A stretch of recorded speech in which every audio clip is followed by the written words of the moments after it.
Assalamualaikum warahmatullahi wabarakatuh. Halo sahabat Erwan. Selamat bergabung dalam Erwansyah Syarif Channel. Channel yang mengedukasi kita semua.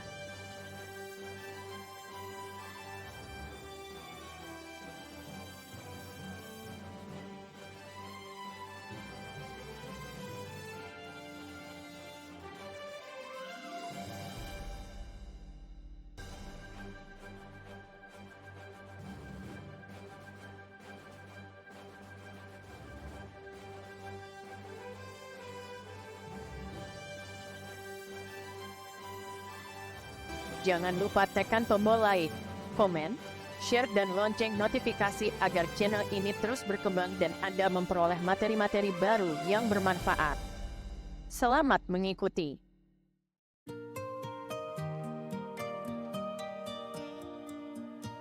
Indonesia sejak dulu sampai sekarang tidak pernah kekurangan tokoh yang berintegritas dalam berbagai bidang.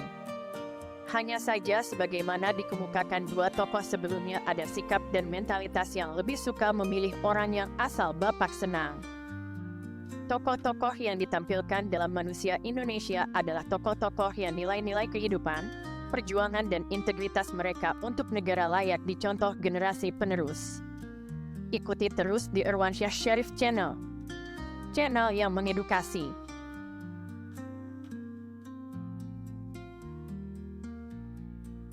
Tokoh kita kali ini adalah Abdul Malik Karim Amrullah atau dikenal dengan Hamka. Kemudian di depan nama beliau disisipkan kata Buya untuk merujuk pada seorang laki-laki alim, bijaksana, dan dihormati, terutama di wilayah Sumatera Barat. Selanjutnya untuk menyebut nama beliau dalam rubrik ini akan disapa dengan Buya saja. Buya berasal dari keluarga yang sangat religius. Ayahnya, Haji Abdul Karim Amrullah, adalah seorang ulama terkemuka yang dikenal sebagai Haji Rasul. Nama beliau masuk dalam manusia Indonesia karena ketokohan beliau bukan saja karena beliau sebagai ulama karismatik, melainkan juga berjuang pada masa revolusi yang memberi sumbangan pemikiran kepada tokoh-tokoh pendiri bangsa. Buya kritis terhadap berbagai persoalan bangsa. Pendapatnya tidak mudah digoyahkan sekalipun oleh penguasa. Kekritisannya inilah yang membuat Buya merasakan tidak enaknya penjara, sebagaimana yang Buya alami selama 2 tahun 27 Januari 1964, Mei 1966. Beliau difitnah berencana menggulingkan pemerintahan, bahkan berencana membunuh Soekarno. Itu terjadi pada saat beliau baru saja pulang memberi pengajian mingguan di Masjid Al-Azhar Kebayoran Baru, Jakarta. Namun apa yang terjadi 4 tahun kemudian? Buyalah yang menjadi imam sholat jenazah Soekarno. Karena Soekarno pernah berpesan kepada keluarganya, bila beliau wafat, beliau minta Hamka yang menjadi imam sholat jenazahnya. Dan Buya tanpa rasa dendam memenuhi permintaan almarhum Soekarno. Padahal Soekarno lah yang memenjarakan Buya tanpa pernah disidangkan. Buya mengalami hal yang mirip dari lawan politiknya. Sebagai sastrawan pada masa itu, karya-karya Buya diserang oleh Pramudia Anantatur, penulis lekra yang berafiliasi PKI. Suatu hari Buya kedatangan tamu seorang perempuan dan seorang laki-laki. Ternyata perempuan itu adalah putri Pramudia yang minta teman laki-lakinya itu diislamkan Buya atas suruhan Pramudia yang merupakan lawan Buya sebagai sastrawan. Dari dua kisah ini hikmah yang dapat diambil adalah, jangan zalim ketika berkuasa. Bukan tidak mungkin orang yang dizolimi yang akan membantu ketika tidak berkuasa. Kedua, jangan merasa paling hebat dalam berkarya. Sebab, bukan tidak mungkin orang yang direndahkan menjadi tempat belajar.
Yang menjadi penting untuk diikuti dari perjalanan hidup Buya Hamka adalah semangat tidak mudah menyerah dari seorang yang menjalani kehidupan hanya berbekal pendidikan otodidak, namun mengetahui dan mengupayakan agar kemampuan yang ada dalam diri terus diasah dan dikembangkan sampai tingkat optimal dengan cara yang maksimal, sampai akhirnya pada pencapaian yang membanggakan, yaitu Dr. Honoris Causa dari Universitas Al-Azhar Kairo, pusat studi Islam tertua dan paling berpengaruh di dunia. Hal itu terjadi tahun 1959, ketika masih sangat terbatas seseorang memperoleh Dr. Honoris Causa. Kehormatan yang diterima Buya juga diterima ayah beliau Haji Abdul Karim Amrullah dari universitas yang sama tahun 1926. Universitas Al-Azhar Kairo, Mesir diperkirakan didirikan sekitar tahun 970-972 Masehi, universitas yang berdiri lebih dari 1000 tahun yang lalu. Ketika seseorang mendapat kehormatan dari universitas ini, tentunya sesuatu yang luar biasa. Gelar Dr. Honoris Causa dari Al-Azhar memiliki makna yang sangat istimewa. Bukan hanya sebatas gelar kehormatan akademik, tetapi juga merupakan pengakuan atas kontribusi seseorang dalam pengembangan pemikiran Islam dan peradaban manusia. Selain gelar doktor kehormatan, Buya Hamka juga pernah mendapatkan gelar Ustaziah Fahriyah dari Universitas Al-Azhar. Gelar ini merupakan gelar ilmiah tertinggi yang diberikan oleh universitas tersebut dan setara dengan gelar Doktor Honoris Causa. Gelar ini beliau peroleh pada Februari 1958 pada saat beliau berkunjung ke Kairo, memenuhi undangan Forum Dunia Islam untuk memberikan ceramah di Universitas Al-Azhar tentang pengaruh paham Muhammad Abduh terhadap masyarakat Muslim di Asia Tenggara. Tahun 1974 Buya Hamka menerima gelar Dr. Honoris Causa dari Universitas Kebangsaan Malaysia, langsung dikukuhkan oleh Tun Abdul Razak, Perdana Menteri Malaysia saat itu. Buya Hamka salah satu tokoh agama dan sastra terkemuka Indonesia yang berpengaruh besar di Malaysia. Penghargaan-penghargaan yang diterima beliau bukti bahwa karya dan pemikiran beliau melampaui batas-batas negara dan berpengaruh sangat luas.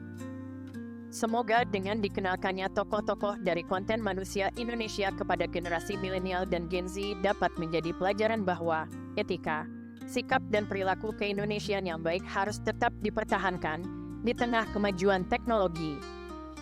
Ikuti tokoh-tokoh bangsa berikutnya pada hari-hari berikut.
Sekian kuliah hari ini.